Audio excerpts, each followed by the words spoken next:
आप लोगों को मेरी प्रार्थना है कि आप पहले तो लकड़ी के आसन पर या किसी सॉफ्ट आसन पर बैठ जाएं जो नॉन कंडक्टिव हो। सीधा बैठते हुए रीढ़ की हड्डी को अनुलोम विलोम में या किसी भी प्राणायाम में रीढ़ की हड्डी बिल्कुल 90 अंश होना, ज़मीन से सीधी होना, वो बहुत ज़रूरी और पहला सब्जेक्ट है, क्योंकि वहाँ से चक्रों की ऊपर की गति शुरू हो जाती है। इसलिए अनुलोम विलोम को आज हम जो सदा के लिए पूरे साल के दौरान कर सकते हैं उसका ही प्रयोग हम करेंगे। आप सीधा बैठ जाइए, लेफ्ट हैंड से ज्ञान मुद्रा करें, राइट हैंड से ये ऐसी पकड़ बनाए, आपकी तर्जनी और मध्यमिका, अंगुलियों के भी नाम है आपको मालूम होने चाहिए। ये अंगुष्ठ है, ये तर्जनी है, ये मध्यमिका है, ये अनामिका है और ये कनिष्ठा है, लास्ट वाली कनिष्ठा है। तो मध्यमिका, तर्जनी और मध्यमिका को अंगुष्ठ के नीचे वाली जो गादी है उसके ऊपर रख दे। इसको कई लोग शुक्र का पहाड़ भी कहते हैं। मनोरोग की चिकित्सा में ये पहाड़ की बहुत उपयोगिता है। तो मानसिक संतुलन भी बना रहे हैं, इसके लिए आप एक हाथ से एक तो ज्ञान मुद्रा करें। ये पिट्यूटरी की है, पिट्यूटरी इसे ओपन हो जाती है, पिट्यूटरी इसे सक्रिय हो जाती है। किसी भी ऋषि को देखो, बुद्ध का भी हाथ ऐसा है, देखो बड़े बड़े देवताओं का भी हाथ ऐसा है, क्योंकि वो ज्ञान मुद्रा में है। आज्ञा चक्र इसे कंट्रोल में रहता है। इसलिए आप इसको ऐसे बनाते हुए राइट हैंड के अंगुष्ठ से राइट नासिका को बंद करें। आप करें, मेरे साथ करें, भले अभी थोड़ी देर आंखें खुली रखो। राइट नासिका को बंद करो। चलिए, लेफ्ट से गहरी सांसें आप भी करिए। लेफ्ट से गहरी सांसें लो, फिर लेफ्ट को बंद करो और राइट से बाहर प्रश्वास करो। राइट से फिर भरो, राइट को बंद करके लेफ्ट से प्रश्वास, फिर से लेफ्ट से भरे, लेफ्ट को बंद करके राइट से प्रश्वास, फिर राइट से भरे,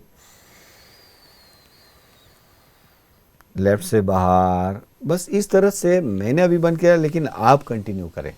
आप चलने दे 30 सांसों तक नॉन स्टॉप करें। अभी आप आंखें बंद कर सकते हैं।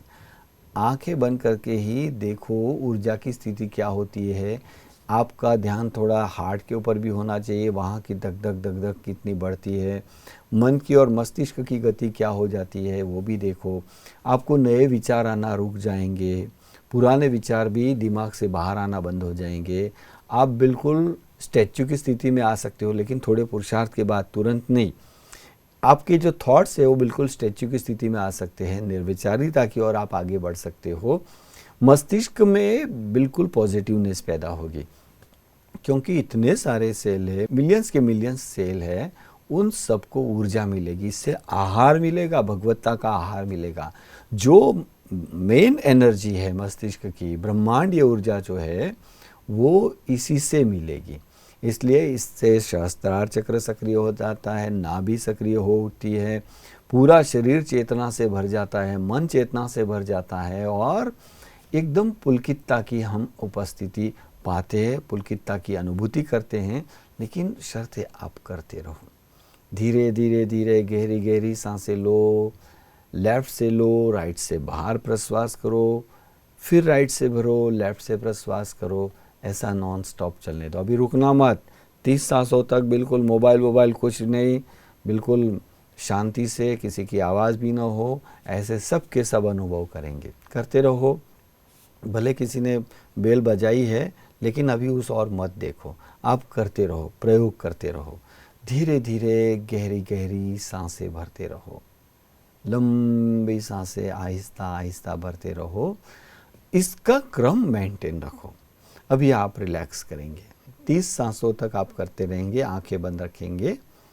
और जिनको घुटनों के जो मरीज है, घुटनों में तकलीफ है, जो लोग पलाठी नहीं लगा सकते हैं, जिनके बॉल एंड सॉकेट जॉइंट में प्रॉब्लम है, जो खड़े नहीं हो सकते, अरे कुर्सी पर बैठ के करो, प्यार से, बिल्कुल प्लास्टिक की कुर्सी पर बैठ के करो। हो सकता है, ऐसा ज़रूरी नहीं कि पलाठी लगनी चाहिए या पद्मासन लगना चाहिए या सुखासन ही होना चाहिए, नहीं। आप कुर्सी पर बैठ के भी करो, लेकिन पैरों के तले में लकड़ी का एक पार्ट जरूर रखना, या ऐसी चप्पल पहनो जो बिजली की आवाहक हो। एनर्जी को जो पैदा होती है उसको ज़मीन में न जाने दें। चलिए दूसरे राउंड का आरंभ करें। लेफ्ट हैंड से ज्ञान मुद्रा करें। राइट हैंड के अंगुष्ठ से पहले ऐसी पकड़ बना लो। राइट हैंड के अंगुष्ठ से राइट नासिका बंद करें। लेफ्ट से गहरी गहरी सांसें ले।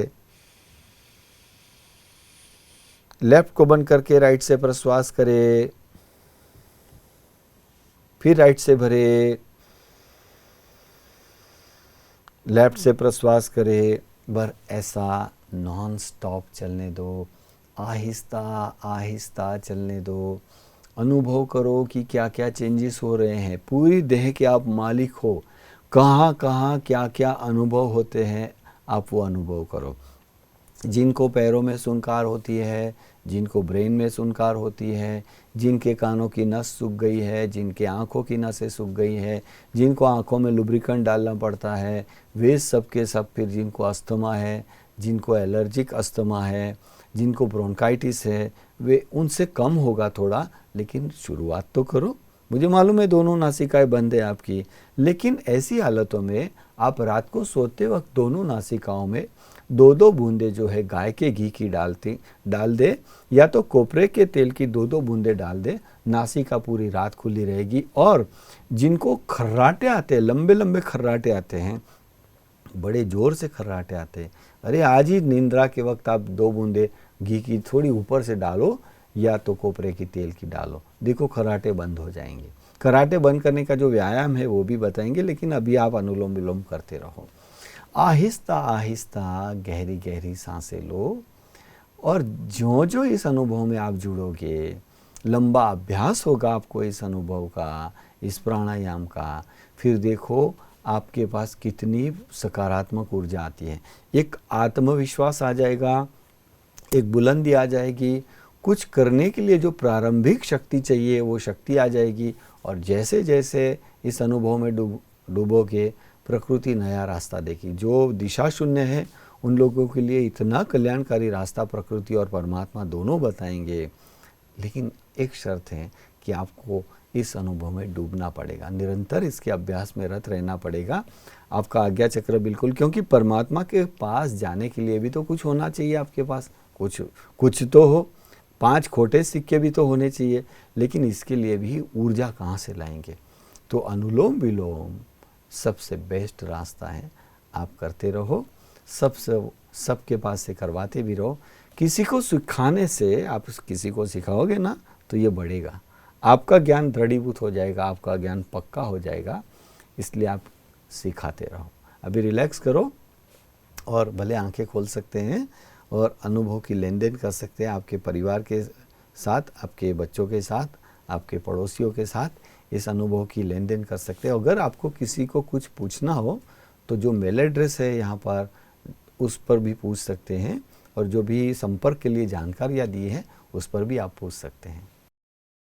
हरीश जी, जहाँ तक मैं समझता हूँ कि इस पूरे प्रोसेस के दौरान जब लोग कर रहे थे, उस दौरान उनको जो अनुभूतियाँ हुई वो मैं यहाँ बैठे बैठे बता सकता हूँ आपको, क्योंकि मैं भी उन लोगों में हूँ जो यहाँ बैठे बैठे ये कर रहा था। अच्छा। जैसे आपने ये बताया कि इसके फ़ायदे इतने हैं, अब मैं पूछना चाहूँगा, क्या अनुलोम विलोम करने से कोई नुकसान भी होता है कभी, कि कुछ लोग गलत करोगे तो होगा।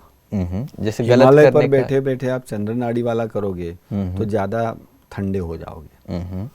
और दक्षिण भारत में बैठे बैठे या जो कर्कवृत्त के इलाके में रहते हैं वे लोग सूर्य नाड़ी वाला करेंगे तो उनको थोड़ा नुकसान होगा, ऊष्मा बढ़ेगी, जिसको आयुर्वेद की भाषा में त्वचा गर्मी कहते हैं, वो त्वचा गर्मी बढ़ेगी जी।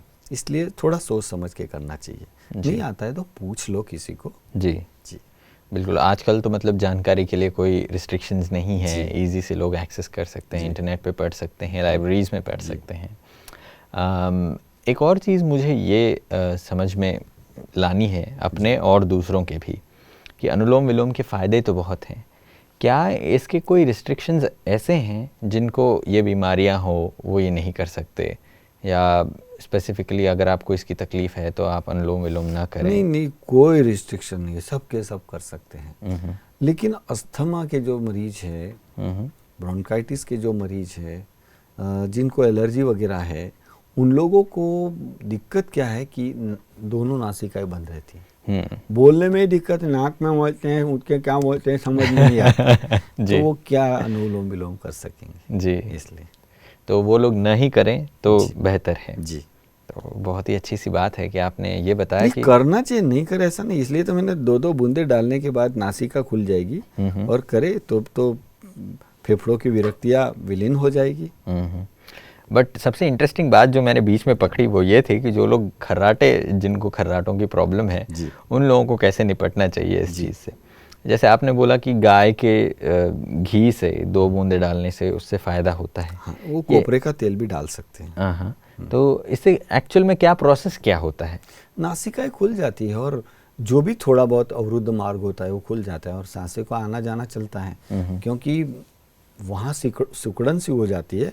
उसके कारण क्या, जब सो जाता है तब जोर सी आवाज आती है। अब जिसको खर्राटे हो, आज उसको नाक में 2 बूंद डाल के सोने तो दो, फिर देखो कैसे पॉजिटिव फीडबैक आते हैं उनके। बिल्कुल, मैं तो जैसे कि अगर मेरे घर में कोई है जो खर्राटे लेता हो जी, मैं तो उनको ये बोलूँगा ये पहले प्रैक्टिस करके देखो, आज ट्राई करो, अगर नहीं हुआ तो मैं बता दूंगा कल सुबह कि इसका असर हुआ है। तो उसको है ना उत्तान पादासन का मैं व्यायाम बताऊंगा फिर कभी जी, जब भी चांस मिलेगा उत्तान पादासन का व्यायाम बताऊंगा उनको। लेकिन यहाँ बताए गए प्रयोग से, शास्त्रोक्त तो उत्तान पादासन तो सब करते हैं जी जी। जैसे ये जो आपने अभी भी बताया मेरे को कि अनुलोम विलोम के बारे में कि कहाँ का व्यक्ति कैसा करे, ये अगर गलतियाँ कर लेते हैं ऐसा तो उससे नुकसान भी हो सकता है। तो वैसे नुकसान मैं नहीं चाहता कि कोई लोग करे जी, और इसके लिए मैं चाहूँगा कि वो लोग बिल्कुल इस बात का ध्यान रखें और जो आपने बताया है उसको उसी हिसाब से करें भी जी। और आज भी आपने इतनी अच्छी तरीके से हमको कराया भी, एक लाइव डेमोन्स्ट्रेशन भी दिया और साथ में इसके फ़ायदे भी गिनाए और इसके रिस्ट्रिक्शंस भी बताए। शंकर भाष्य में शंकराचार्य जी ने लिखा है जी कि अंगम गलितम पलितम मुंडम दशन विहीनम जातन तुंडम वृद्धो याति गृहीत्वा दंडम तदपि न मुच्यत्याशा पिंडम। जो इस प्रकार की मानसिकता वाले हैं उनको भी अनुलोम विलोम बहुत मददरूप हो सकता है। वाह वाह, बहुत ही अच्छी सी बात आपने सुनाई और इतने अच्छे तरीके से हमें अनुलोम विलोम कराया, उसके फ़ायदे गिनाए, उसके रिस्ट्रिक्शंस भी बताए और कौन सी बीमारियों में फ़ायदा हो सकता है ये भी बताया। तो आज इतनी अच्छी जानकारी देने के लिए आपका बहुत बहुत धन्यवाद है सभी दर्शकों की तरफ से, और मेरी तरफ से तो धन्यवाद है ही। और बहुत धन्यवाद। हमारे सभी दर्शकों को मैं यही कहना चाहूँगा कि आने वाले समय में हम और भी ऐसे अच्छी चीज़ें सीखेंगे, और आज जो आपने अनुलोम विलोम सीखा है वो आप ज़रूर ट्राई करें घर पे और एक्सपेरिमेंट करके देखें, क्योंकि फ़ायदे तो हो ही रहे हैं। अगर आप थोड़ी देर करेंगे तो फिर इसके फ़ायदे आपको खुद ही नज़र आएंगे। और स्पेशली उन लोगों को जिनको घर में अगर कोई खर्राटे लेने वाला हो या खुद ही आपको खर्राटे से परेशानी हो रही है, तो उसके लिए उन्होंने अच्छा एक उपाय बताया है, इसे भी ज़रूर ट्राई करें। हम अगले एपिसोड में फिर आपसे मुलाकात करेंगे और हमारे साथ हरीश वैद्य जी होंगे ही। आप सभी का हमारे साथ बने रहने के लिए बहुत बहुत धन्यवाद और नमस्कार।